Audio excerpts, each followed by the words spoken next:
how do you keep like reinventing yourself and making sure, like not making sure, but how do you keep making the rest of your music just as relevant or trying to find the next chart topper? And people enjoyed it. So I can, I've got a catalog of songs where I know, okay, these are the songs that I'm going to play in my set, and they will take you down memory lane, nostalgic songs, Dance With You, Sonia, Billo, Humdum, Nejina, and the list goes on, right? And then I will put in like cover tracks. I'll do covers as well.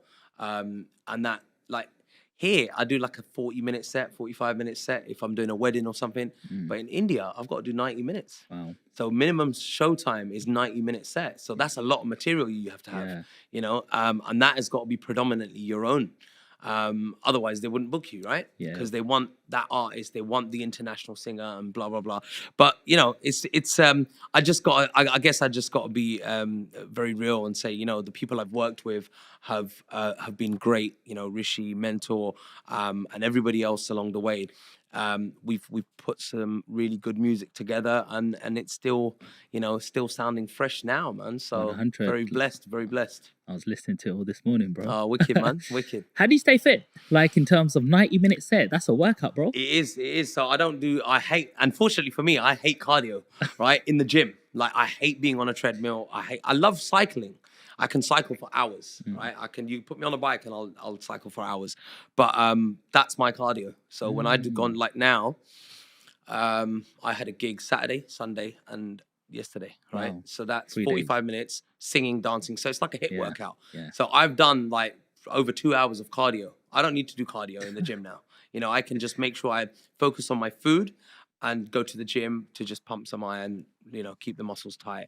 But I've been out of the gym for a bit. I've just been doing some other stuff. But generally, when I'm on point, it's like if I put my blinkers on and I go in, I'm very all or nothing, right? So when I'm on it hard. So I'm gearing up to get ripped and get the six-pack back again, because I've had it before and I've been there and I've done it, and I've seen your picture as well. You've been there as well. So you know what it's like, right? So you can get there.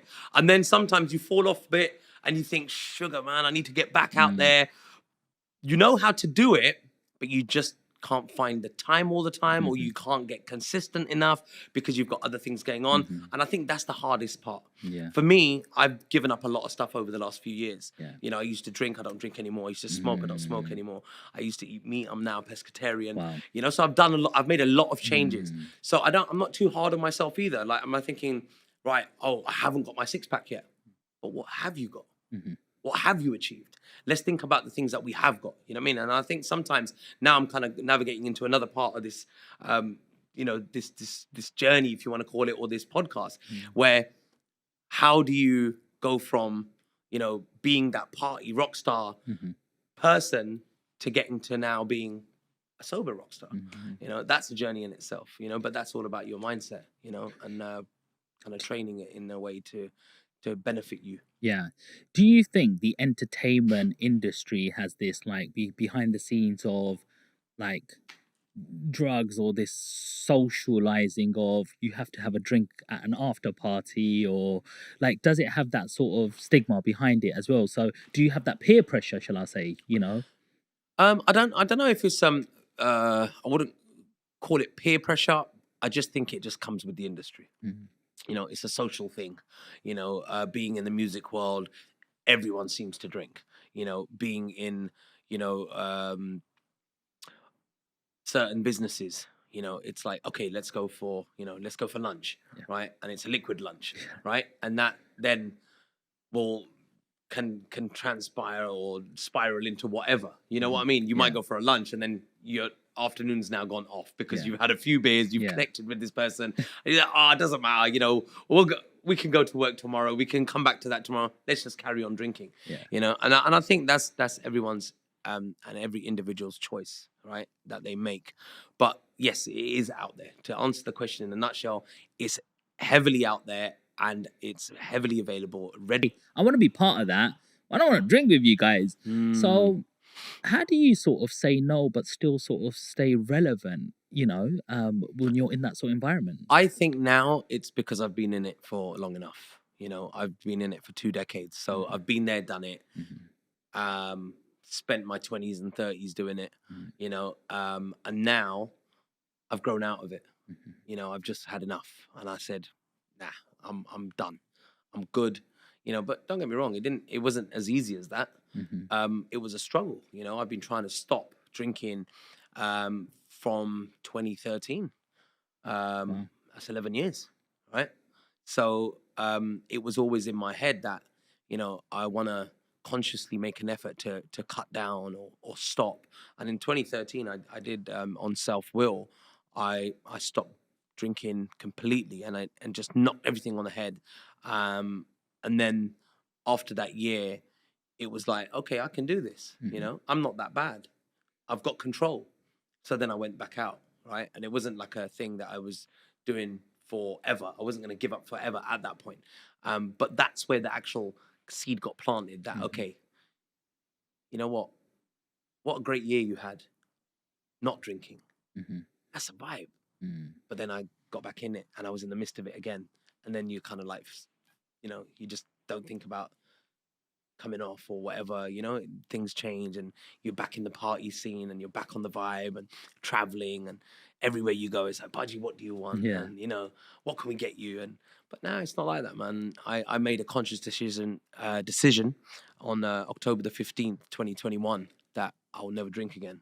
And I admitted myself into AA, and that for me was my turning point, because I'd done AA before for a year, and then I thought I'd cracked it, and I thought, yeah, I can do this again. You know, I'm not that bad. I've got control. And what is AA? Alcoholics Anonymous. Okay. So how does that work? A lot of people, even myself, I didn't even know what it was until my friends recommended it to me, and they said, "Bro, you need to chill out, man. Like, you going hard, you know." And it's not a good look. So how was you performing? I never drank before I went on stage. Right. So I had some discipline. Yes. So my thing was that before I go on stage, I don't have a drop. But after, we party. And it could be that we don't even, no, it wasn't that it could be. There was a rule that we don't party at the venue where we're performing. We might have one drink just to be nice, just loosen to yourself socialize, up. loosen up a bit, have a beer with the promoter. Thank you, nice one. Have the beer and exit. And that gives you that a little bit more star quality, a bit more respect. They think, guy came in, he smashed it, he left. And that gives you that, you know what I mean? Like, okay, I want to book this guy. Because if you come there and then you're like, you know, all over the shop and you're smashed and, you know, you're talking crap, people are going to look at you like, okay, I'm not, you know, you can leave a bad taste in people's minds. You know what I mean? And that can result in them not booking you again. And that's my bread and butter. Yeah. You know, if I upset my promoter, he's going to tell 3 other promoters. So the work starts slowing down. You know what I mean? So you got to stay on top, at least in that way, that you make sure that you're doing things but you're still working, and you're still working smart. You know what I mean? So that's what I did. I just never took a drop of alcohol before I went on stage, but I did. I partied hard, you know, to the point where it was like almost like, you know, burning the candle at both ends, which is not always a good look, you know. But it's not like that. A situation I was faced with when I was competing, I stayed off alcohol for a certain period. In immense physique. Oh, wow. I did a bodybuilding back in 2019. Oh, brilliant. But that was just a challenge, because I was always fat boy. Right. And it was always I was fat boy until I stupidly had to get on stage in front of 700 people to perform this routine that took me like 3 years to like bulk up and then shred and stuff. So I started sort of doing this bodybuilding, and obviously there's a lot of calories in drink.